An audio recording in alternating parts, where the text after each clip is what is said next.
अगले महीने मंदिर ते मेला ए, मेले दे दिन तेरा यार भी वेला ए। गानी निशानी तेनू लैके देनी है, अल्ले पल्ले मेरे चार कुतेला ए। देर क्यों लाउनी है जुगत लड़ा लै, मैनू सबर नी तू काली मचा लै।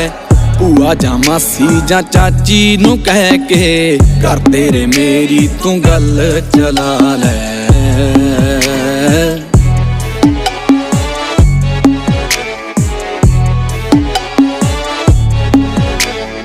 लिप के कर साडा नणद तेरी ने, कंध उत्ते तेरा चेहरा बनाता।